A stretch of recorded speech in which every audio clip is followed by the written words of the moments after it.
చూసేందుకు టీవీ కూడా లేదే అనుకుంటున్నారా? లేటెస్ట్ అప్డేట్స్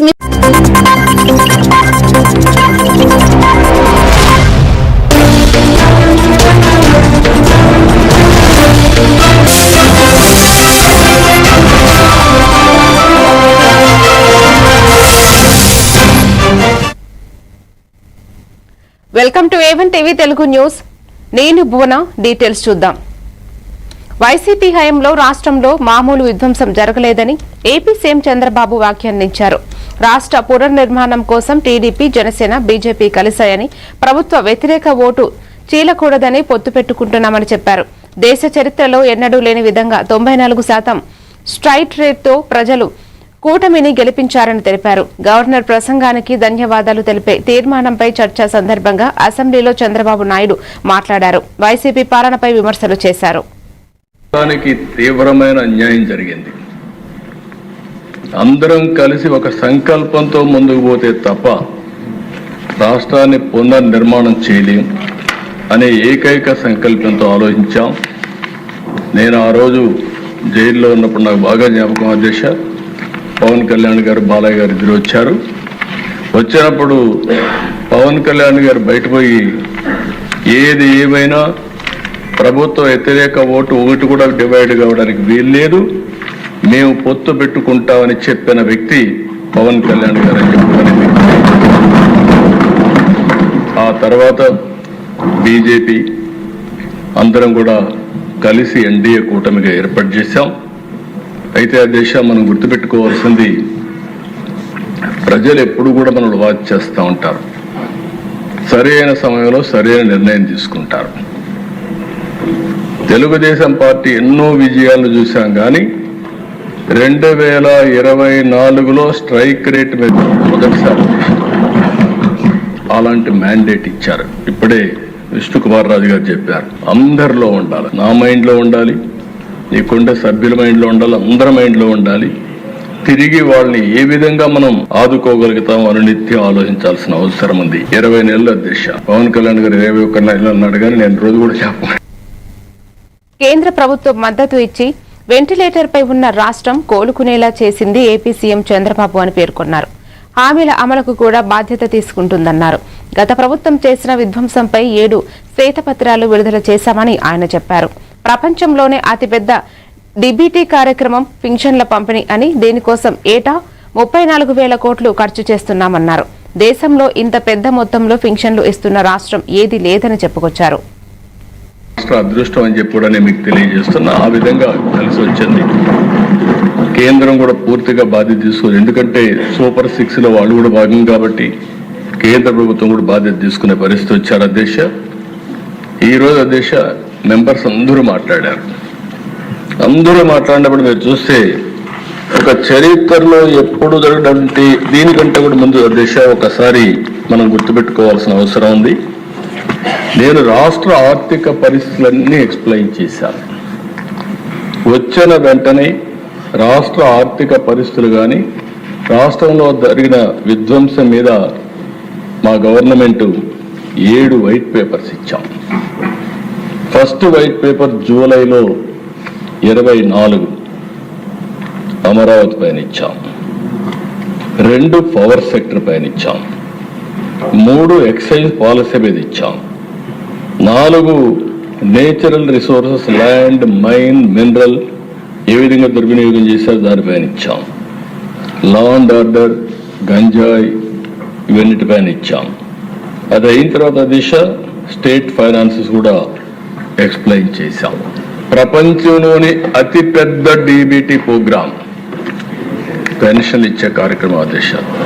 ఇప్పుడే పవన్ కళ్యాణ్ గారు చెప్పారు, మంచం మీద ఉండే వాళ్ళకి 15,000, సీరియస్ డిసీజెస్ ఉండే వాళ్ళకి 10,000, 4,000 మామూలు వాళ్ళకి, దివ్యాంగులకి 6,000, మొత్తం కలిసి ఎవ్రీ మంత్ దిశ 2,700 నుంచి 800 కోట్లు, సంవత్సరానికి దగ్గర 33,000 నుంచి 34,000 కోట్ల రూపాయలు ఇచ్చే ఏకైక ప్రభుత్వం భారతదేశంలో మన ప్రభుత్వం దిశ. ఏప్రిల్ నుంచి ఇస్తా ఉన్నాం. ఏప్రిల్ నుంచి ఫస్ట్ టైం ఈ ప్రభుత్వం వచ్చిన వెంటనే జూలై నుంచి బకాయిలు కూడా చెల్లించి ఒక్కొక్కరికైతే 7,000, 8,000, 10,000 రూపాయలు కూడా వచ్చే పరిస్థితి వచ్చింది. ఆ విధంగా మనం ఇచ్చే పరిస్థితికి వచ్చాం. ఎంతమంది పిల్లలుంటే అంతమందికి ఇస్తామని చెప్పి ఒకరికే ఇచ్చారు. మనం ఆ రోజు చెప్పాం ఎంతమంది పిల్లలుంటే. విశాఖలో 15 బిలియన్ల పెట్టుబడితో గూగుల్ డేటా సెంటర్ ఏర్పాటు చేస్తోందని ఏపీ సీఎం చంద్రబాబు నాయుడు తెలిపారు. నగరానికి ఆ సంస్థ రావడంతో కాగ్నిజెంట్, టీసీఎస్ కూడా వచ్చాయన్నారు. సిఐఐ సమావేశంలో 13.50 లక్షల కోట్ల పెట్టుబడులకు ఎంఓయూలు కుదిరాయని ఆయన వివరించారు. 5 ఏళ్లలో 20 లక్షల మందికి ఉద్యోగాలు ఇచ్చి తీరుతామన్నారు. స్థానికులకు ఉపాధి దొరకాలంటే ఎమ్మెల్యేలు పర్యాటక అభివృద్ధిపై దృష్టి పెట్టాలన్నారు. రాబోయే 3 ఏళ్లలో ఉత్తరాంధ్రలో అన్ని సాగునీటి ప్రాజెక్టులను పూర్తి చేస్తామని సీఎం వెల్లడించారు. రాయలసీమలోని ప్రాజెక్టులను పూర్తి చేసే బాధ్యత తీసుకుంటామని ఆయన హామీ ఇచ్చారు. రెండోది ఆర్సీఆర్ మిత్తల్ పాయకరావుపేట దగ్గర మీరు చూస్తే 1 లక్ష కోట్ల రూపాయలు పెట్టుబడులు పెట్టి స్టీల్ ప్లాంట్ పెడుతున్నారు. స్టీల్ నగరమే వచ్చే పరిస్థితి వస్తుంది. స్టీల్ సిటీ వస్తుంది. రామాయంపట్నంలో బీపీసీఎల్ పెడుతున్నారు. ఇది కూడా 1 lakh crores ఖర్చు పెడుతున్నారు. అది కూడా రెడీ అవుతుంది. రిఫైనరీ వస్తుంది. ఇలాంటి కంపెనీస్ అనే అధ్యక్ష సిఐఐ మీటింగ్ పెడితే నేను కూడా ఊహించలేదు. దగ్గర 13,50,000 కోట్ల రూపాయలు పెట్టుబడులు పెట్టడానికి 611 మంది ఎంఓయూలు చేశారు అధ్యక్ష. ఇప్పటికే 8,85,000 కోట్ల రూపాయలు క్లియర్ చేశాం. మొత్తం చూసే అధ్యక్ష 20 లక్షల కోట్ల రూపాయల పెట్టుబడులతో 23 లక్షల మంది ఉద్యోగాలు కల్పించే పరిస్థితి వస్తాం అధ్యక్ష. జరిగితే one of the best experiment అవుతుంది. మేము చెప్పింది 20 లక్షల మందికి ఉద్యోగాలు ఇస్తామని చెప్పాం. 5 ఏళ్లలో 20 లక్షల మందికి ఉద్యోగాలు ఇవ్వడమే కాకుండా పేరుతో పెట్టే పరిస్థితి వస్తుంది. దానికి శ్రీకారం చుడతామని చెప్పి కూడా నేను మీకు తెలియజేస్తున్నా. టూరిజం అధ్యక్ష, నేను ఆల్ ఎమ్మెల్యేకి చెప్తున్నా, మీరు మీ ప్రాంతంలో ఉద్యోగాలు ఇవ్వాలంటే టూరిజం మీద శ్రద్ధ పెట్టండి. భవిష్యత్తులో ఎక్కువ ఎంప్లాయ్మెంట్ రాబోయేది టూరిజంలో వస్తుంది. టూరిజానికి industry status. Governor Abdul Nazeer budget ప్రసంగం చాలా ప్రేరణ ఇచ్చిందని డిప్యూటీ సీఎం పవన్ కళ్యాణ్ పేర్కొన్నారు. గవర్నర్ ప్రసంగానికి ధన్యవాదాలు తెలిపే తీర్మానంపై ఆయన చర్చలో పాల్గొన్నారు. గవర్నర్ అబ్దుల్ నజీర్ బడ్జెట్ ప్రసంగం రాష్ట్ర భవిష్యత్తుకు బలమైన పునాది వేసిందన్నారు. రైతులకు ఎన్డీఏ ప్రభుత్వం అండగా ఉంటుందని ఆయన చెప్పారు. కౌలు రైతులందరూ ధైర్యంగా ఉండాలన్నారు. తమ ప్రభుత్వం రాగానే 1029 కిలోమీటర్ల రహదారుల నిర్మాణం చేపట్టినట్లు వెల్లడించారు. నీలో సాహసం ఉంటే దేశం అంధకారంలో ఉంటుందా అని కవి శేషేంద్ర గారు రాసిన వాక్యానికి నిలువెత్తు ప్రతిరూపం భారతదేశ గౌరవ ప్రధానమంత్రి శ్రీ నరేంద్ర మోదీ. వారు అందిస్తున్న సహకారాన్ని ఎన్డీఏ కూటమి తరపున ఆంధ్రప్రదేశ్ రాష్ట్ర ప్రజల తరపున నా హృదయపూర్వక ధన్యవాదాలు తెలియజేస్తాను. ఆంధ్రప్రదేశ్ రాష్ట్ర ప్రథమ పౌరులు, రాజ్యాంగ సంరక్షకులు, రాజ్యాధిపతి justice former supreme court justice S Abdul Nazeer గారు చేసిన బడ్జెట్ ప్రసంగం చాలా ప్రేరణించింది. ఆంధ్ర రాష్ట్ర భవిష్యత్తుకు బలమైన పునాదులు వేసి వికసిత్ భారత్ లో భాగంగా వికసిత్ ఆంధ్రప్రదేశ్ లక్ష్యంగా సాగింది. గౌరవ రాజ్యపాలకులు శ్రీ అబ్దుల్ నజీర్ గారు బడ్జెట్ ప్రసంగం వింటున్నంతసేపు ఆద్యంతం భారతరత్న శ్రీ అటల్ బిహారీ వాజ్పేయి గారి మాటలే నా మనసులో మెదిలేదు. వారు అన్న మాటలు, Bharat needs a government that cares, Bharat needs a government that will reach out to the last person the last. ఆ స్ఫూర్తితోనే గౌరవ ముఖ్యమంత్రి శ్రీ నారా చంద్రబాబు నాయుడు గారి నేతృత్వంలో నడుస్తున్న ఎన్డీఏ కూటమి ప్రభుత్వం దివ్యాంగులకి ఇచ్చే పెన్షన్ 3,000 నుంచి 6,000కి చేశారు. మంచం నుంచి లేవలేని దివ్యాంగులకి 6,000 నుంచి 15,000 అందిస్తున్నారు. సామాజిక పెన్షన్ 3,000 నుంచి 4,000కి పెంచారు. రాష్ట్ర వ్యాప్తంగా 63.5 లక్షల మందికి ఈ పెన్షన్ల ద్వారా 2,738 కోట్ల రూపాయలు అందజేస్తున్నారు. ప్రతి విద్యార్థికి 15,000 రూపాయల చొప్పున 67 లక్షల విద్యార్థులకు సంబంధించి 42 లక్షల తల్లుల ఖాతాల్లోకి నేరుగా 10,000 కోట్లు జమ చేశారు. మెగా డిఎస్సి ద్వారా 16,000 ఉపాధ్యాయ పోస్టులు భర్తీ చేయడం. విద్యాశాఖపై ఏపీ శాసన మండలిలో వాడి వేడి చర్చ జరిగింది. విద్యాశాఖలో గత వైసీపీ ప్రభుత్వం 4,000 రూపాయలకు పైగా బకాయిలు పెట్టిందని మంత్రి నారా లోకేష్ ఆరోపించారు. దీనిని ప్రతిపక్ష నేత బొత్స సత్యనారాయణ ఖండించారు. ప్రభుత్వం సత్యదూరమైన మాటలు చెబుతోందని ఆరోపిస్తూ సభ నుంచి వాకౌట్ చేశారు. బొత్స ఆరోపణలపై మంత్రి లోకేష్ స్పందిస్తూ వైసీపీ సభ్యులు అబద్దాలు చెప్పి బయటకు వెళ్లిపోతున్నారని విమర్శించారు. సమస్యలు వినడానికి పరిష్కరించడానికి తాము సిద్ధంగా ఉన్నామని లోకేష్ స్పష్టం చేశారు. విద్యా వ్యవస్థను భ్రష్టు పట్టించి ఈ ప్రభుత్వంలో న్యాయం జరుగుతుంది, విద్యా వ్యవస్థ వచ్చి మనుగడ పొందుతుంది. ఏ విధంగా ఏ ఒక్క ప్రజలకు కూడా విశ్వాసం లేదో వాళ్ళు ఏ అబద్ధాలు చెప్పుకుంటారో చెప్పుకోమని కాబట్టి వీటికన్నీ నిరసనగా మేము వాకౌట్ చేస్తాం.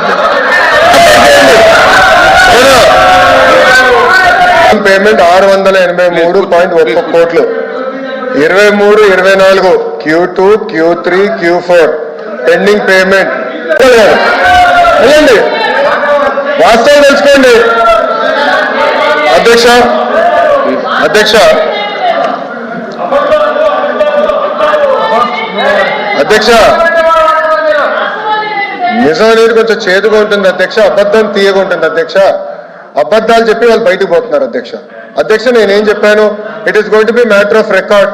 4,000 కోట్లు పెండింగ్ ఉందని గౌరవ మంత్రి గారు స్వామి గారు, నేను విద్యాశాఖ మార్చలుగా సోషల్ వెల్ఫేర్ మంత్రిగా మేము చెప్పాము. It is no matter of record. ఆ వివరాలన్నీ కూడా మేము హౌస్కి ఇస్తాం, దాంట్లో డిస్కస్ చేయమని. నంబర్ 1. నంబర్ 2, గౌరవ మంత్రి గారు ఏమన్నారు, ఇంటర్మీడియట్ మేము ఫోకస్ చేయటం 70,000 మంది విద్యార్థులు ప్రభుత్వ జూనియర్ కాలేజీలో పెరిగారు అధ్యక్ష. అది ప్రభుత్వానికి ఉన్న చిత్తశుద్ధి. బొత్స గారు మాట్లాడుతున్నారే, వాళ్ళ అధికారులను 5 సంవత్సరాలు కనీసం పుస్తకాలు ఇవ్వలేదు అధ్యక్ష. ఇంటర్ పిల్లలకి పుస్తకాలు ఇవ్వలేదు, బ్యాగ్స్ ఇవ్వలేదు, మధ్యాహ్న భోజనం పథకం వాళ్ళు రద్దు చేసిపోయారు అధ్యక్ష. వాళ్ళు మమ్మల్ని అడిగే నైతిక హక్కు లేదు అధ్యక్ష. మధ్యాహ్న భోజన పథకం మేము అమలు చేస్తున్నాం, ఇంటర్ పిల్లలకి పుస్తకాలు మేము ఇస్తున్నాం. ఇంటర్ పిల్లలకి ఇప్పుడు సెపరేట్ గా ట్రైనింగ్ ప్రోగ్రామ్ పెట్టి 100-day యాక్షన్ ప్లాన్ పెట్టి 10th క్లాస్ పిల్లలకి, ఇంటర్ క్లాస్ పిల్లలు పెట్టి ప్రైవేట్ రంగంతో ధీటుగా మేము పోటీ పడాలి లక్ష్యంతో మేము ఉన్నాం అధ్యక్ష. Are you ready? I'll table it in the house. Table చేస్తాను నేను హౌస్ లో, నేను టేబుల్ చేస్తా హౌస్ లో అధ్యక్ష. This is matter of record. మంత్రి గారు మొత్తం ఇస్తారు డీటెయిల్స్. మ్యాటర్ ఆఫ్ రికార్డ్ పెడతాం అధ్యక్ష. 4,064.59 కోట్లు బకాయిలు పెట్టండి. ప్రతి కోట్లు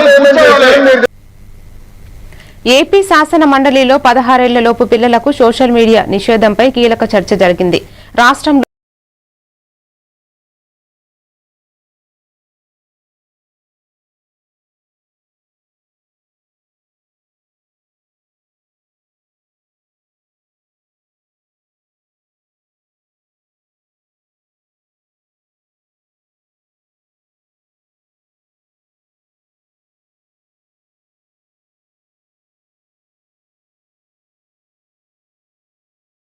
అమలు అవగాహన కార్యక్రమాలను నిర్వహించడం అభినంచదగ విజయమని తెలిపారు. ఎక్స్పోజర్ లేకుండా ప్రివెంట్ చేసే లాస్ వచ్చినాయి అధ్యక్ష. అలాగే ఫ్రాన్స్ దేశంలో కూడా అలాంటి లాస్ వచ్చినాయి అధ్యక్ష. అదేవిధంగా అనేక యూరోపియన్ కంట్రీస్లో, అలాగే డెన్మార్క్ ఇలాంటి అనేక దేశాల్లో ఈ సోషల్ మీడియా అరికట్టే విధంగా పిల్లలకి అందకుండా ఉండే విధంగా చట్టాలు తీసుకొస్తున్నారు అధ్యక్ష. ఆ విషయంలో చంద్రబాబు నాయుడు గారు మాకు మన గౌరవ సీఎం గారు చెప్పినట్టు అది మంచి ఇనిషియేటివ్ అధ్యక్ష. అది తొందరగా తీసుకురావాలని కోరుకుంటున్నాను. ఎందుకంటే అధ్యక్ష ఇంతకుముందు మనం చూసాం ఈ డిఫరెంట్ కాన్సెప్ట్స్. బ్లూ వేల్ ఛాలెంజ్ అని ఒకటి, ఎంతోమంది పిల్లలు సూసైడ్ చేసి చనిపోయారు అధ్యక్ష బ్లూ వేల్ కాన్సెప్ట్లో. అదేవిధంగా మోమో ఛాలెంజ్ అంటారు, స్కల్ బ్రేకర్ ఛాలెంజ్ అంటారు, ఫైర్ ఛాలెంజ్ అంటారు. అంటే చుట్టూ నిప్పులు అంటించేసుకొని ఎక్కువసేపు సోషల్ మీడియాలో కనపడితే అది ఒక క్రేజీ థింగ్, వాడికి ఏదో ఒక అప్రిసియేషన్. ఇలాంటి వీటికి చిన్నపిల్లలు గురైపోతున్నారు అధ్యక్ష. సైకలాజికల్గా అండ్ చాలా ఎమోషనల్ డిస్ట్రెస్కి, రకరకాల డిప్రెషన్స్కి గురవుతున్నారు అధ్యక్ష. ఖచ్చితంగా ఈ సోషల్ మీడియా మీద ఒక తీవ్రమైనటువంటి ఒక చట్టం తీసుకురావాలి, గట్టి చట్టం తీసుకొచ్చి దానికి అవగాహన కార్యక్రమం చేయడం ఎంత ముఖ్యమో అంతకు మించి చట్టం తీసుకొస్తే ఒక భయం ఉంటుంది. ఎందుకంటే ఆ చట్టానికి ఆ పిల్లలు, అదేవిధంగా స్కూళ్ళల్లో ఈ ట్యాబ్స్ ఇచ్చేటువంటి ఇది ఉన్నప్పుడు అవి ఓన్లీ ఎడ్యుకేషన్ పర్పస్కే రిస్ట్రిక్ట్ అయ్యే విధంగా, ఎక్స్పోజ్ అయ్యే విధంగా ఉండాలి తప్ప అంతకు మించి వెళ్లకుండా ఒక మానిటరింగ్ వ్యవస్థ అయితే కావాలి. అది పోలీస్ డిపార్ట్మెంట్ కానీ, అంటే హోమ్ డిపార్ట్మెంట్ కానీ, ఇటు ఐటీ డిపార్ట్మెంట్, అలాగే విద్యాశాఖ మంత్రి గారు కూడా కలిసి చేస్తున్నారు. అలాగే చదువుకున్న వాళ్ళు, పెద్దవాళ్ళు, సీనియర్ సిటిజన్స్ పడ్డ వాళ్ళు కొంతమంది అయితే ఎస్పెషల్లీ ఈ మొబైల్కి బాగా ఎడిక్ట్ అయిపోయి, ముఖ్యంగా ఈ సోషల్ మీడియాకి బాగా ఎడిక్ట్ అయిపోయి వాళ్ళ చదువులు పాడైపోయి కొన్ని సందర్భాల్లో డిప్రెషన్కి లోనయ్యి కొన్ని సందర్భాల్లో సూసైడ్లు చేసుకుంటున్న సందర్భాలు ఒక్కొక్కసారి చూస్తే అధ్యక్ష తల్లిదండ్రుల మీద తిరగబడే మనస్తత్వాలు కూడా వాళ్ళు డెవలప్ అయ్యే పరిస్థితి కనిపిస్తుంది అధ్యక్ష. దీని మీద ప్రత్యేకంగా ఒకసారి దృష్టి పెట్టాలి. కంపల్సరీగా ఈ సోషల్ మీడియాలో పెచ్చు పెరిగిపోతున్న ఈ తీవ్రమైన పదజాలాలు ఒకటి అంటే వాళ్ళకి అవగాహన ఉండదు, ఎవరో ఏదో పెట్టమంటారు, ఇమీడియట్ గా వాళ్ళు పెడతారు. పొలిటికల్ ఆస్పెక్ట్స్ కొన్ని ఉంటాయి, పర్సనల్ ఆస్పెక్ట్స్ కొన్ని ఉంటాయి, ఇవన్నీ కూడా క్రోడీకరించుకొని సోషల్ మీడియాని ఏం చేశారంటే, ఇంతకుముందు సోషల్ మీడియా అంటే ఏదైనా ఒక న్యూస్ ఫార్వర్డ్ చేసుకోవడానికి ఉపయోగించే టూల్గా ఉపయోగించే బదులు ఈరోజు వ్యక్తిత్వ హననం చేసేదానికి ఒక వేదికగా మారిపోయే పరిస్థితులు కూడా ఏర్పడిపోయినాయి అధ్యక్ష. దీంతో పాటు ఇందాక సభ్యులు చెప్పినట్టుగా స్కూల్లో చదువుకునే పిల్లలు కూడా వాళ్ళకి చేతుల్లోకి ట్యాబ్లు మూకుముడిగా మనం ఖండించే పరిస్థితి, అవగాహన కల్పించే పరిస్థితి కూడా రావాలని కోరుకుంటున్నా. ముఖ్యంగా అధ్యక్ష దీని మీద ఇందాక కూడా నేను ఆన్సర్లో కూడా చెప్పాను అధ్యక్ష, ప్రత్యేకంగా దీని మీద ఒక దృష్టి పెట్టాలనే గౌరవ ముఖ్యమంత్రి గారు. పాలక మండళ్లు బాధ్యతాయుతంగా విధులు నిర్వహిస్తే దేవాలయాల్లో అపచారాలు జరగవని, రాజకీయాలకు అతీతంగా దేవాలయాలను పరిరక్షించుకోవాల్సిన బాధ్యత పాలక మండలాలపై ఉందని ఉప ముఖ్యమంత్రి పవన్ కళ్యాణ్ స్పష్టం చేశారు. గత ప్రభుత్వ హయాంలో తిరుమలలోనే ఎన్నో అపచారాలు జరిగాయన్నారు. నాటి పాలక మండలి బాధ్యతగా వ్యవహరిస్తే తప్పులు జరిగేవి కాదని తెలిపారు. కూటమి ప్రభుత్వంలో ఏర్పాటు చేసిన ఆలయ పాలక మండళ్లు గత ప్రభుత్వంలో జరిగిన తప్పులు, అపచారాలు పునరావృతం కాకుండా జాగ్రత్తలు తీసుకోవాలని సూచించారు. నూతనంగా నిర్మించిన శ్రీకాళహస్తి గిరి ప్రదర్శన రోడ్డును వెలగపూడిలోని రాష్ట్ర సచివాలయం నుంచి వర్చువల్ గా ప్రారంభించారు. సుమారు 10 కోట్ల అంచనా వ్యయంతో గిరి ప్రదర్శన రోడ్డును నిర్మించారు. శ్రీకాళహస్తి బోర్డు ఉన్నారు సార్. అదేవిధంగా డాక్టర్ హరిప్రసాద్ గారు హస్తకళల బోర్డు చైర్మన్ గారు ఉన్నారు సార్. శ్రీ కోలా ఆనంద్ గారు శ్రీకాళహస్తి నియోజకవర్గ. నాకు చాలా కోరి గిరి ప్రదక్షిణ చేయాలి, అలాంటి అనుభూతి బాగుంటుందని ఖచ్చితంగా మీరు ఆహ్వానించిన మేరకు ఖచ్చితంగా స్వామివారి దర్శనం చేసుకుంటాను. పాలక మండళ్ళు 1500 పైచులకు పాలక మండళ్ళు ఉంటే దాదాపు 1100 మంది చేసే, ఇంకా కొన్ని కోట్లోనూ కొన్ని ఇంకా వేయాల్సినవి ఉన్నాయి అనే దాంట్లో ముఖ్యంగా ఈ మధ్య మీరు చూసారు తిరుమలలో ఎలాంటి జరిగిన అపచారాలు, అంతకుముందు గత ప్రభుత్వంలో హయాంలో ఎన్ని రకాల సంఘటనలు జరిగినాయి అనేది. వాళ్ళు కనుక నిజంగా వారి విధులు కనుక నిర్వహించుంటే ఈ తప్పులు జరిగినవి కామేమో నాకు అనిపిస్తాయి. సో భవిష్యత్తులో వాళ్ళు చేసిన ఆ తప్పిదాలు కానీ ఆ అపచారాలు కానీ మనం చేయకుండా ఉండాలి. మనకి ఆ సర్వేశ్వరుడి ఆశీస్సులు మనకు బలంగా ఉండాలంటే మనం పాలిటిక్స్ అసైడ్ లేదంటే ఎటువంటి విషయాలకి తావి ఇవ్వకుండా నిజంగా మనం ఆ పరమేశ్వరుడు మనం రక్షిస్తాడు కాబట్టి ఆయన కృతజ్ఞత. బెంగళూరు రూరల్ జిల్లాలో ఘోర రోడ్డు ప్రమాదం జరిగింది. దొబ్బాస్పేట హోస్కు శాటిలైట్ టౌన్ రింగ్ రోడ్డుపై అతివేగంతో వస్తున్న ఎస్యూవీ లారీని ఢీకొట్టింది. ఈ ఘటనలో 7 వ్యక్తులు అక్కడికక్కడే మృతి చెందారు. బెంగళూరు అర్బన్ జిల్లా హోస్కోట్ తాలూకాలోని ఎం సత్యవార గ్రామ సమీపంలో ఘోర రోడ్డు ప్రమాదం జరిగింది. వేగంగా వస్తున్న 2 ఎస్యూవీలు, ఒక ట్యాంకర్ ట్రక్, మోటార్ సైకిల్ పరస్పరం ఢీకొన్నాయి. గాయపడిన వారిని స్థానికంగా గల ఎంవీజే ఆసుపత్రికి తరలించారు. ప్రమాదంలో మృతి చెందిన వారు ఒకే కాలేజీకి చెందిన విద్యార్థులుగా గుర్తించారు. విపరీతమైన వేగంతో ప్రయాణించడమే రోడ్డు ప్రమాదానికి కారణమని అధికారులు పేర్కొన్నారు.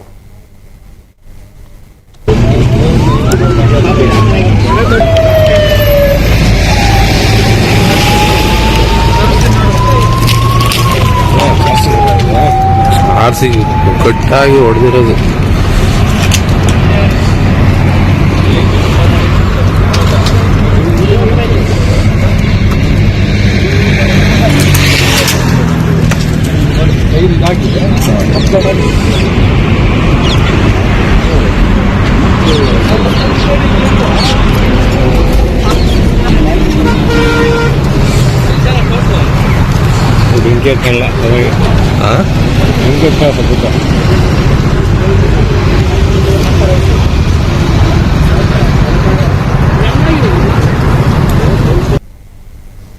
తమిళనాడు శాసనసభకు ఏప్రిల్ నెలలో ఎన్నికలు జరగనున్నట్లు ప్రచారం జరుగుతున్న నేపథ్యంలో ఆ రాష్ట్ర ముఖ్యమంత్రి ఎంకే స్టాలిన్ మహిళలకు గుడ్ న్యూస్ చెప్పారు. కలెంగర్ పథకం కింద ఒక్కొక్కరికి 5,000 రూపాయల చొప్పున రాష్ట్రంలోని 1.3 కోట్ల మంది మహిళల ఖాతాల్లో డబ్బులు జమ చేసినట్లు ప్రకటించారు. ఈ మొత్తంలో 2,000 రూపాయలు సమ్మర్ స్పెషల్ అని పేర్కొన్నారు. ప్రతి నెల మహిళలకు అందించే ₹1000 ఆర్థిక సహాయాన్ని ముందుగానే అందించినట్లు తెలిపారు. ரொம்ப ரொம்ப முக்கியமான விஷயத்துக்கு தான் இந்த வீடியோ. இன்றைக்கி காலையில் நம்ம அரசு சார்பில் ₹5000 உங்கள் அக்கௌண்ட்டுக்கு வந்திருக்கோம். எதுக்காக இந்த பணம்? நாங்கள் ஆட்சி பொறுப்பேற்றப்போ கொரோனா உச்சத்தில் இருந்துச்சு. அதை சமாளித்து மக்களின் உயிரை காத்தது மட்டுமில்லை, அவங்க வாழ்வாதாரத்தை காக்க ₹4000 நிவாரணத் தொகையையும் வழங்கணும். சென்ற ஆட்சி விட்டுட்டு போன கடுமையான நிதி நெருக்கடியை சமாளித்து ஆட்சிக்கு வந்ததுமே பல திட்டங்களை நிறைவேற்றணும். நம்ம ஆட்சிக்கு வர்றதுக்கு முன்ன மாதம் ₹1000 உரிமைத் தொகை வழங்கப்படும்னு அறிவித்தேன். அப்போ இது சாத்தியமே இல்லைன்னு சிலர் சொன்னாங்க.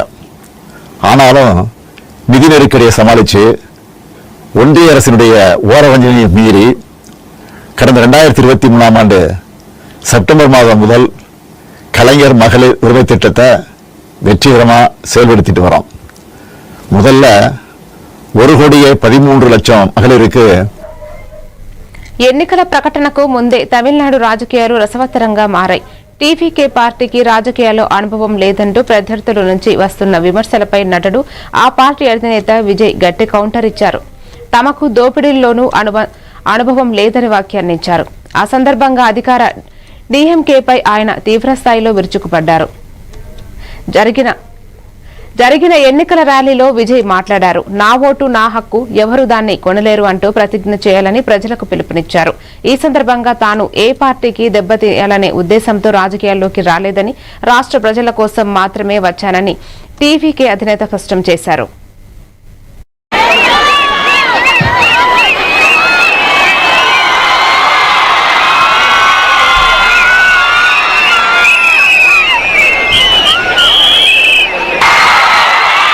விஜய் பணியூர் விட்டு வெளியே வா அப்படின்னு சொல்றவங்களுக்கு என் வீடு எதுன்னு தெரியுமா? முதல்ல என் வீடு எங்க இருக்குனாவது தெரியுமா? என சீண்டி பார்க்கறதா நினைச்சு கிண்டலும் கேலியுமா பேசுறவங்களுக்கு நான் சொல்றேன், இந்த தமிழ்நாடுன்னு சொல்றாங்களே, அது மத்தவங்களுக்கு வேணா ஸ்டேட்டா இருக்கலாம், ஆனா என்ன பொறுத்த வரைக்கும் என் தாய் நாடான தமிழ்நாடு தான் என் வீடு.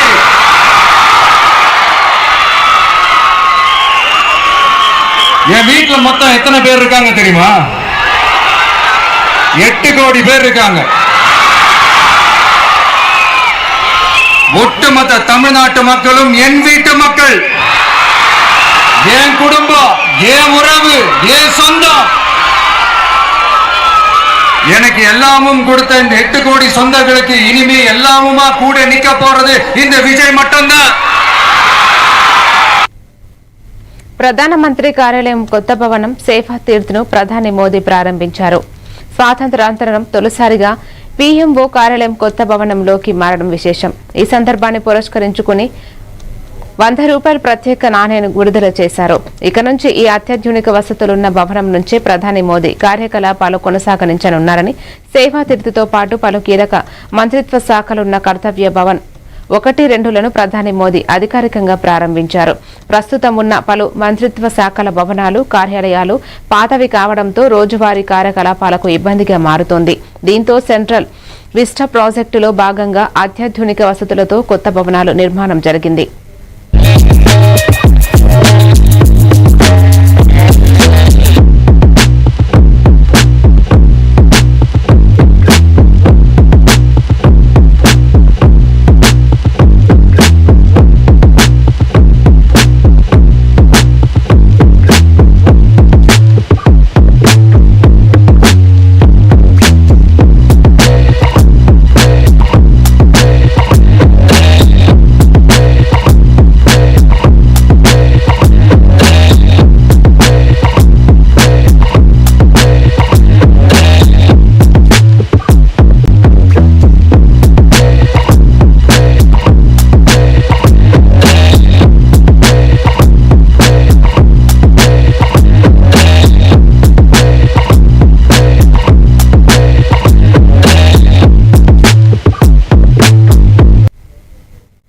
మరిన్ని డీటెయిల్స్ తో మళ్ళీ కలుద్దాం. Keep watching A1 TV Telugu news.